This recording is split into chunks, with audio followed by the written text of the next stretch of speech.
The life of Lord Mahavira, the birth of Dharma Chakravarti, part 3 of 5 on Between Master and Disciples, given in Chinese and English on June 22, 2019, at the New Land Ashram, Taiwan, also known as Formosa.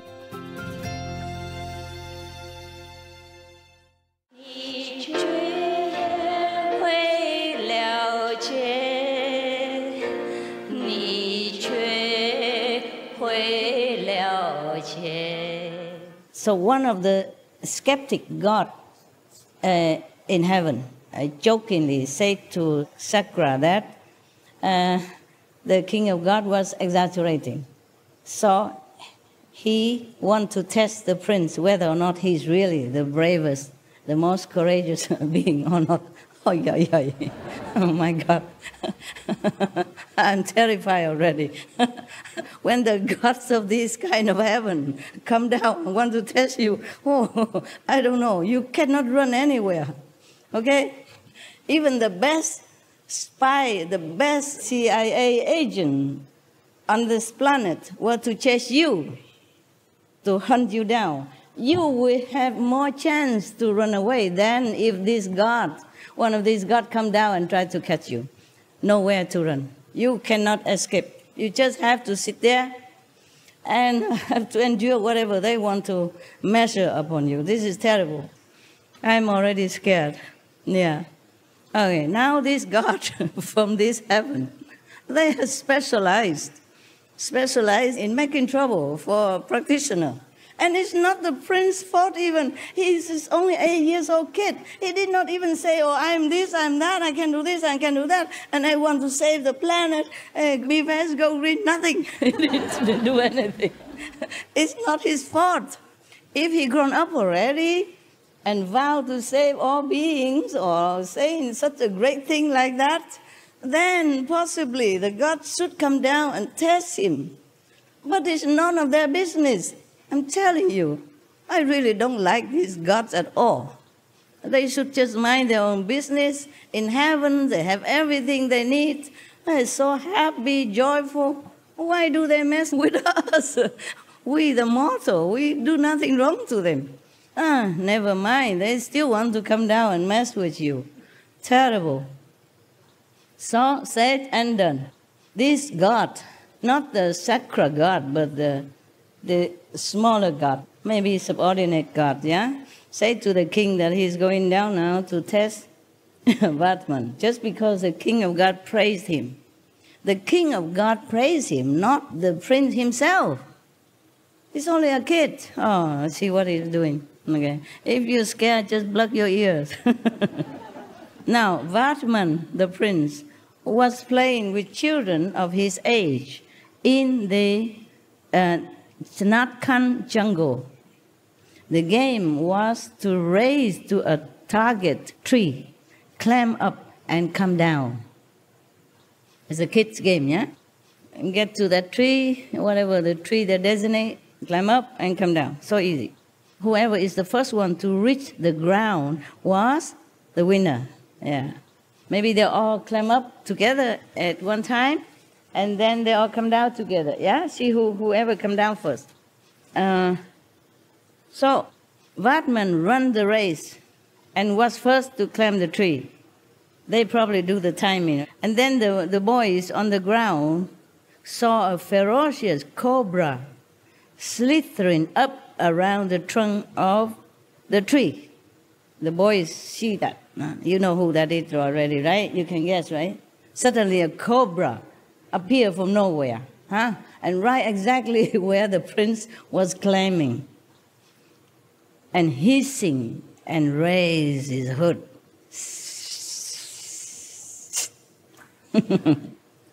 The boy started trembling with fear and run away. Yeah. From a safe distance, they run away far away already from the cobra, and they shouted to the prince, Vatman, do not come down. There's a black serpent on the tree trunk. Don't come down. Vatman, already on his way down, saw the snake and also heard the call of his friends. he shouted back, "Be quiet, don't be afraid." So he jumped down. The snake followed him and hissing and leaped at Vatman, jumped at him. Now, with astonishing agility, the prince caught the snake by the hood and with a jerk threw it away like a piece of rope. He caught him. Wow. As we would thought, huh? After this, the boys started playing another game. This game called Tindushak. This game was also a race to a target tree. The winner was to ride piggyback on the losers and return to the base. So whoever loses have to carry the winner on his back and then run all the way with the winner on the back, run back to the base. The god who had come to test Vatman also joined the group in disguise as a boy. Okay? In the game, when Vatman won, the god got Vatman on his back and started back to the base. The god, suppose, was the loser then, one of the losers, so he has to carry Vatman on his back and run back to the base. Yeah. But on the way, he transformed himself into a giant. With the prince on his back, the god flew into the sky. Big giant carried the prince, flew into the sky. The boys shouted with fear, "Vatman! Vatman!" But the prince was very undaunted. Hit the giant with his mighty fist. Boom! The god cried.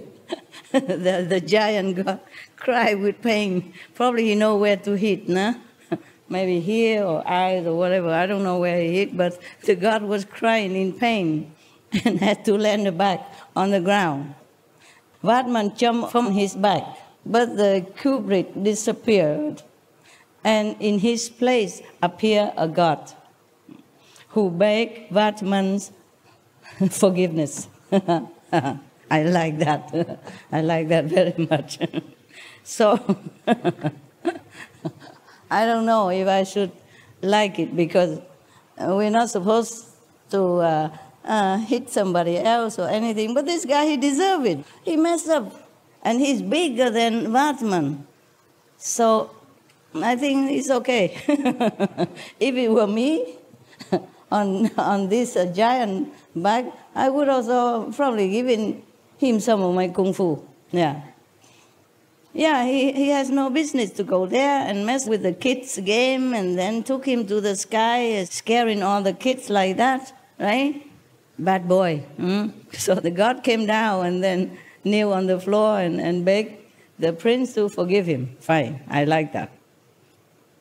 Now, Indra, I want to test him as well. Oh, there's a next test now. My God, what is this? His life has to be tested all the time. What for?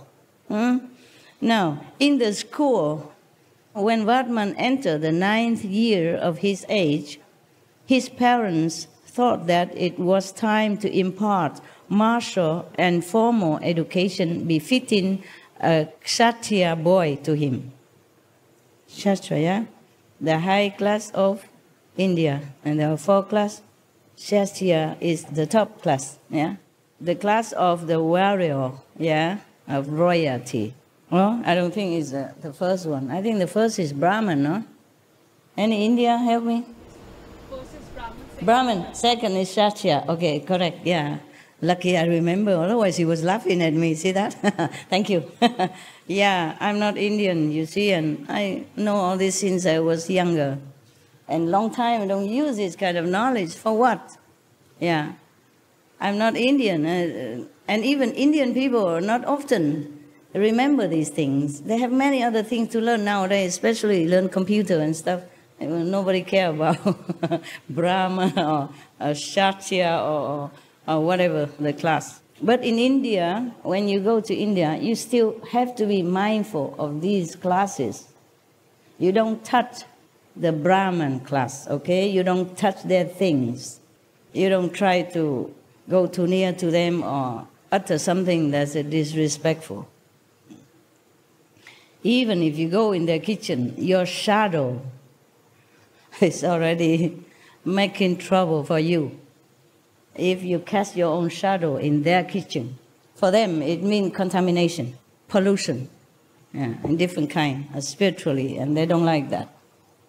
So therefore, the prince had to learn martial, not just formal education, but martial art as well, because he's a Kshatriya class, okay? Warrior, yeah. They decided to send him to school. So when he went to the school, he offered his respect to the teacher, just like any other ordinary student.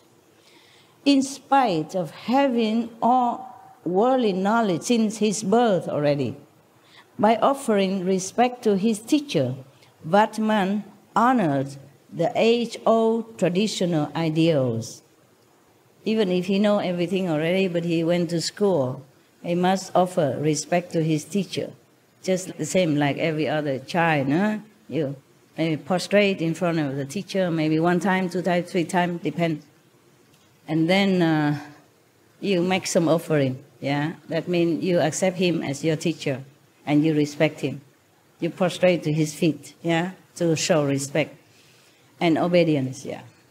Many of the Asian countries have this tradition. Maybe nowadays they don't do that anymore.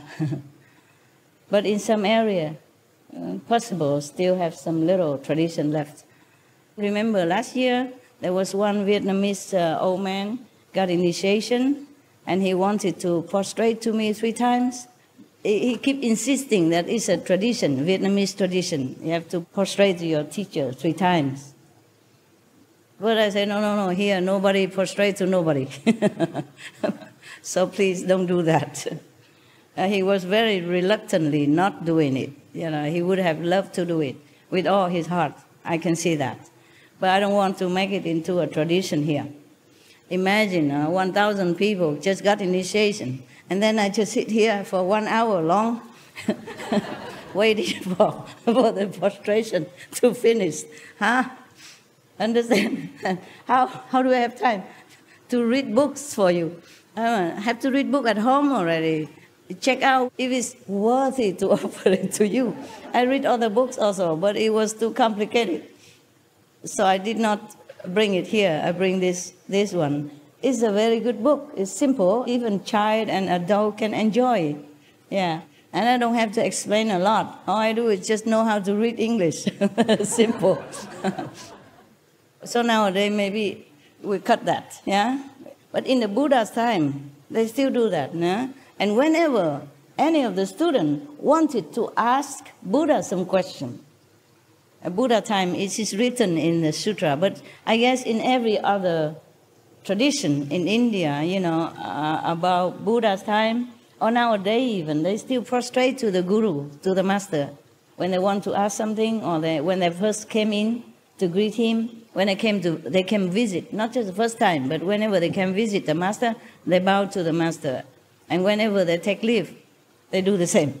I think we better not do anything, because if I let him do it, then everybody else would like to do it. And knowing you will take your time, and you will keep looking, and you try to do it very slowly, 1 extra bow and 2 extra bow, and then, my God, it will take forever. Even I respect traditions, and it's not a bad tradition, but logistically speaking, it's not practical. Okay, huh? Yeah, I know many of you also want to do that. You keep asking me, but no. Okay? No is no. N-O. No. We don't need this kind of respect. We respect inside, okay? We respect by keeping the precept, by being vegan, by meditating diligently, yeah? And really trying to abide by the master teaching and try to go home. That is a real respect. Outer respect, anybody can do. Inside respect is harder. Yeah, I want the inside respect, and the proof of the respect. not just bowing on the floor. Anybody can do that. But believe me, after I die, they probably make a statue out of me and put me somewhere, and then people will still come bowing, because at that time I cannot forbid them. I cannot say anything. Right, so the teacher gave him the first lesson of the alphabet. Vatman listened silently. After some time, the teacher called him and asked, "Prince, you are just idling. Why don't you repeat the lesson and try to memorize it?" Yeah. The same like my father told me when I was young. "Why don't you ever study anything at home?" I say, "I know it already by heart." So I read it to him, and then he believed to me. Yes. I read without a book, yeah? Without a book.